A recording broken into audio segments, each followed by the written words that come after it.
নমস্কার। ক্যালকাটা ডায়ালগস থেকে মনোজ দাস বলছি। দিল্লিতে আছেন নরেন্দ্র মোদী, কিন্তু এতদিন পশ্চিমবঙ্গে ছিলেন মমতা ব্যানার্জি। বাংলাদেশের মোল্লাদের কাছে মোদী ছিলেন চরম শত্রু আর মমতা পরম মিত্র। চরম শত্রুর প্রতি ঘৃণা বাংলাদেশে লাগাম ছাড়া হয়নি, কারণ তারা ভেবেছিল পশ্চিমবঙ্গে মমতা নামক মিত্র তিনি তো আছেন, তিনি আমাদের দেখে নেবেন, আমাদেরকে ঠিকমতো রাখবেন। বাংলাদেশের জঙ্গিরা তাই ভাবত মোদি কি করবে, মমতা তো আছে পশ্চিমবঙ্গে।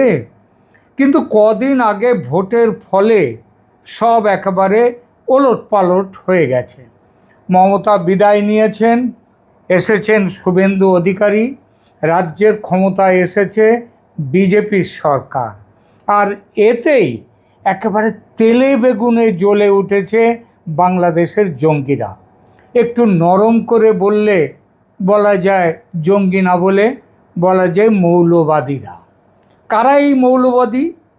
ইসলাম এবং মৌলবাদ এই শব্দ দুটি পরস্পরের এতটাই ঘনিষ্ঠ যে একটা থেকে অন্যটাকে বিচ্ছিন্ন করা খুব মুশকিল।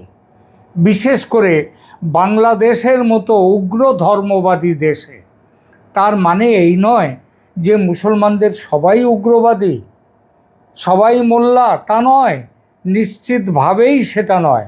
মুসলমানরা সবাই সন্ত্রাসী নয়, এটা যেমন ঠিক, তেমনি সন্ত্রাসীরা সবাই প্রায় মুসলমান, এটাও ঠিক। আর এই হিসাব বাংলাদেশের ক্ষেত্রে আরও বেশি করে খাটে। তবে ওই যে বললাম, ভালো মুসলমান বাংলাদেশেও আছে, তবে তারা সংখ্যায় বেশ খানিকটা কম।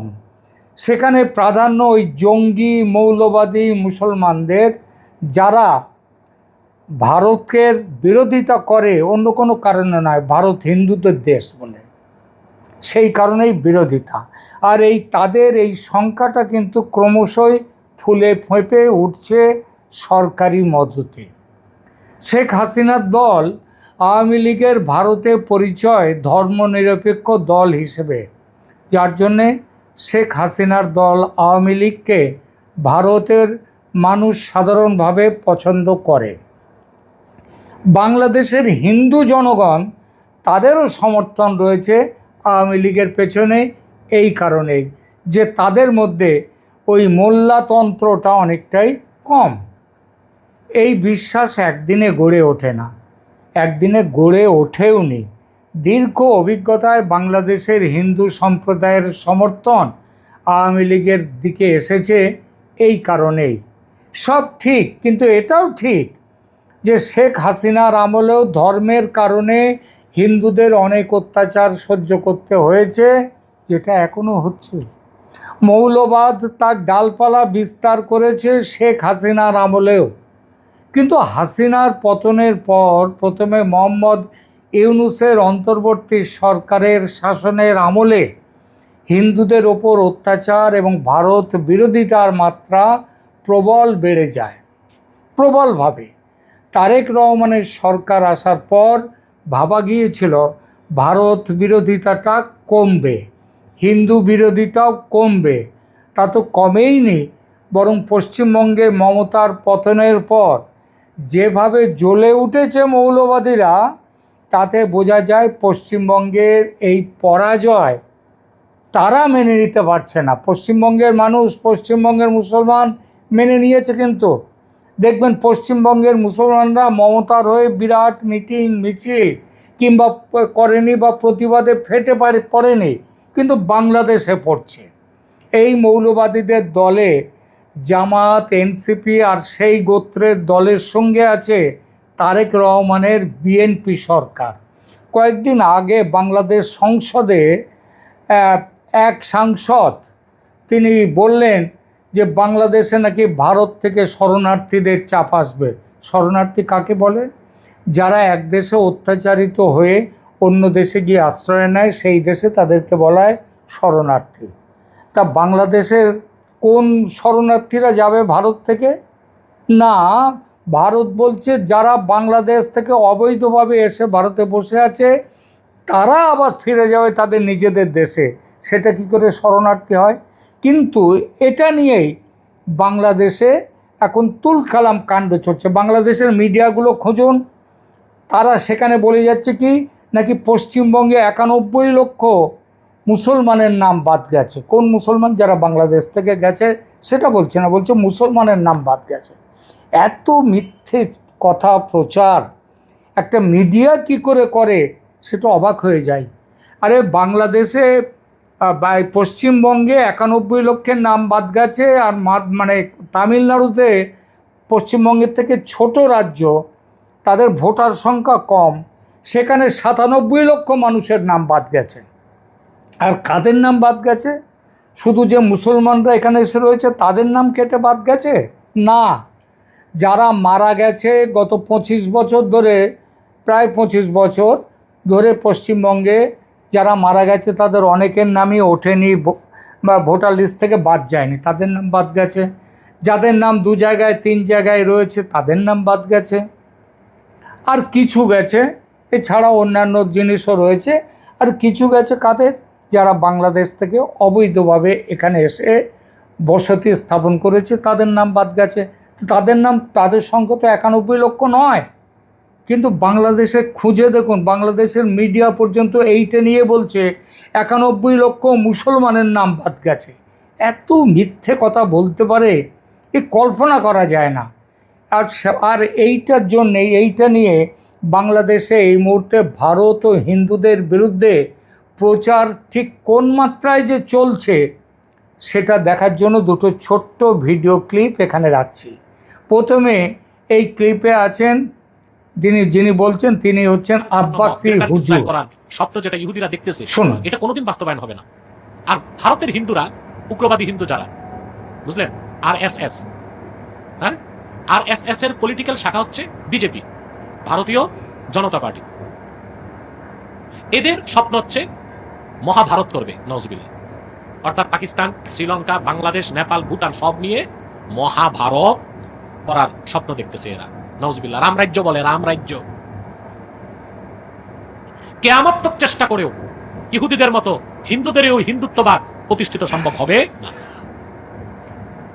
এখন ভারতে সেই বিজেপি পশ্চিমবাংলার ক্ষমতা গ্রহণ করেছে, করতে যাচ্ছে। ইতিমধ্যেই গরুর গোশতের দোকানগুলো ভেঙে ফেলা হচ্ছে, মুসলমানদের উপর নির্যাতন করা হচ্ছে, নিপীড়ন করা হচ্ছে। এটা অবশ্যই প্রতিহত করতে হবে। এটা প্রতিহত করার জন্য বাংলাদেশ সরকারের অনেক দায়িত্ব আছে,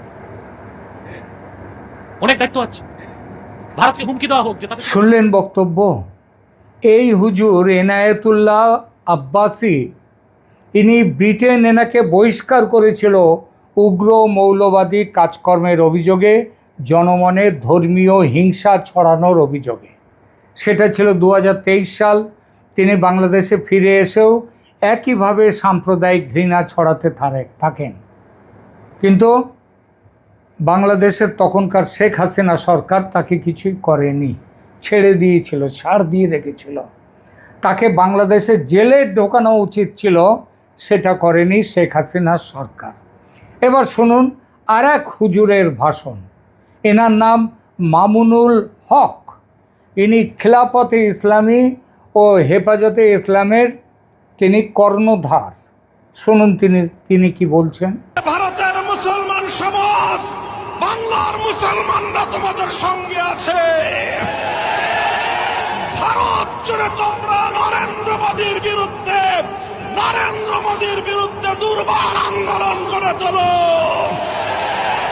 প্রয়োজনে আমরা দিল্লি অভিমুখী লং মার্চ করব। কোটি জনতা নিয়ে ভারতকে আবার হিন্দুত্ববাদ থেকে মুক্ত স্বাধীন করে ছাড়বো ইনশাআল্লাহ। প্রয়োজনে বাংলাদেশের সীমান্তবর্তী অঞ্চলগুলোতে ভারতের মুসলমানরা যদি নরেন্দ্র মোদীর বিরুদ্ধে কোন কার্যক্রম গ্রহণ করে, বাংলাদেশের মুসলমানরা সীমান্তবর্তী এলাকাগুলোতে ভারত বিরোধী প্রতিবাদী কর্মসূচি পালন করবে ইনশাআল্লাহ। শুনলেন বক্তব্য? পশ্চিমবঙ্গে বিজেপির সরকার আসার পর নাকি একের পর এক মসজিদ ভেঙে দিচ্ছে হিন্দুরা। মুসলমানদের মসজিদে গিয়ে নামাজ পড়তে দেয়া হচ্ছে না, মুসলমানদের খুন করা হচ্ছে। আর এই মিথ্যে মনগড়া অভিযোগ তুলে খেপিয়ে তোলা হচ্ছে বাংলাদেশের মুসলমানদের।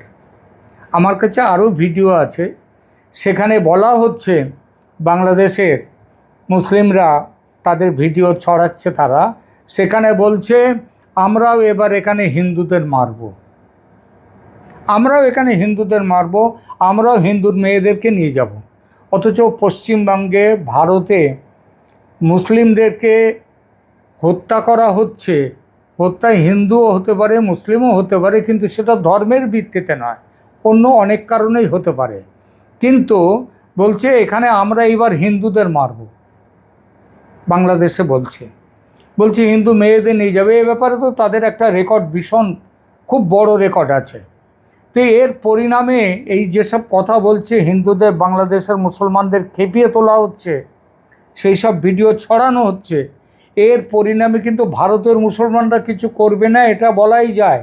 কারণ তারা জানে এই কথাগুলো যেসব অভিযোগ উঠছে বাংলাদেশে, এগুলো মিথ্যে কথা, এগুলো মন গড়া গুজব, শুধু সাম্প্রদায়িক হিংসা ছড়াবার জন্যে ছড়িয়ে ভারতে এই বাংলাদেশে হিন্দুদের উপরে অত্যাচার করার একটা বাহানা। আর ভারতের মুসলমান বুঝে গেছে বিজেপির রাজনৈতিক দর্শন, তারা বুঝেছে দাঙ্গার ব্যাপারে বিজেপির জিরো টলারেন্স। এসআইআরের বিরুদ্ধে এই যে মমতা ব্যানার্জি এত যে হম্বিতম্বি করলেন, দাঙ্গা বাঁধাতে এত তো চেষ্টা করলেন, কিছু করতে পেরেছিলেন?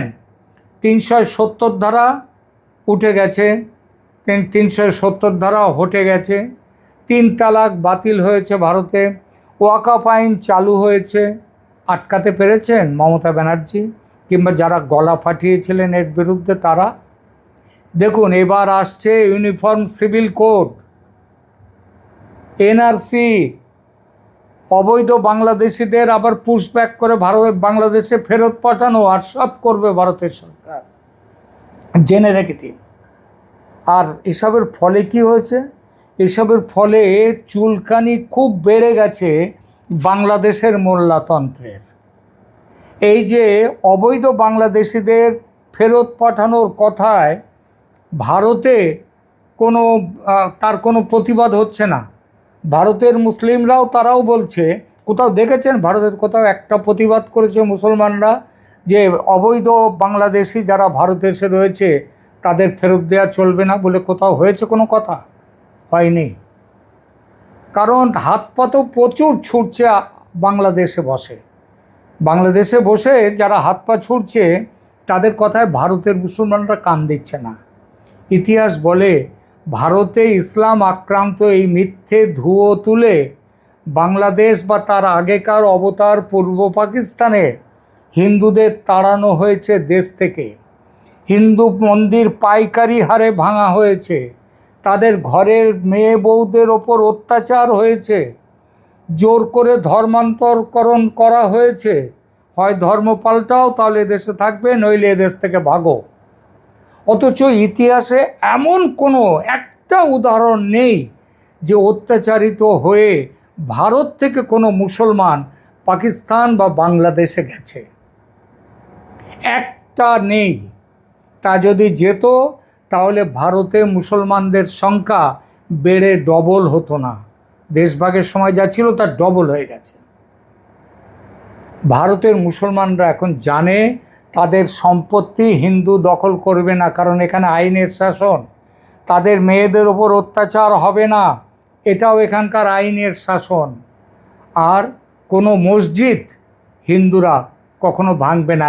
একটা বাবরি মসজিদ ভেঙেছিল, তার কারণ সেটা নিয়ে অনেক ইতিহাস আছে, সেগুলো আমি আর বলছি না। তাও সেটা শেষ পর্যন্ত সেখানে নতুন করে রাম মন্দির তৈরি হয়েছে সুপ্রিম কোর্টের রায়ে, যে সুপ্রিম কোর্টের বিচারপতিদের মধ্যে একজন মুসলিম বিচারপতিও ছিলেন, তিনিও কিন্তু সেই রায়কে সমর্থন নয়, তিনিও তার কোনো ডিসেন্ট নোট তিনি দেননি, তার কোনো বিরোধী নোট ছিল না।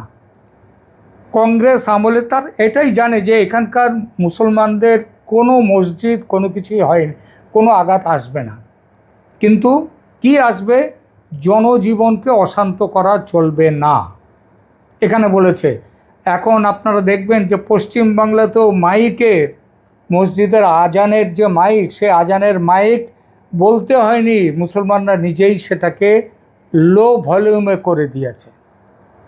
আগে মমতা ব্যানার্জির তোষণের রাজনীতিতে তারা যত জোরে দরকার তার থেকে বেশি জোরে মাইক বাজাতো, এখন সেসব আর বাজে না, বন্ধ হয়ে গেছে। গতকাল পশ্চিমবঙ্গের শুভেন্দু অধিকারী সরকার সেটা বলে দিয়েছে যে রাস্তায় নমাজ পড়া চলবে না। নমাজ পড়তে গেলে বিশেষ উপলক্ষে, যদি ঈদ কিংবা অন্যান্য উপলক্ষে নমাজ পড়ার দরকার হয়, রাস্তায় কোনো পাবলিক জায়গায় যদি দরকার হয়, তার জন্য পুলিশের পারমিশন নিতে হবে। তো এটা যে এই যে অত্যাচারের কথা বলা হলো, ভারতে মুসলমানদের উপর অত্যাচার, এই অত্যাচার কংগ্রেস আমলেও হয়নি, বিজেপি আমলেও হবে না।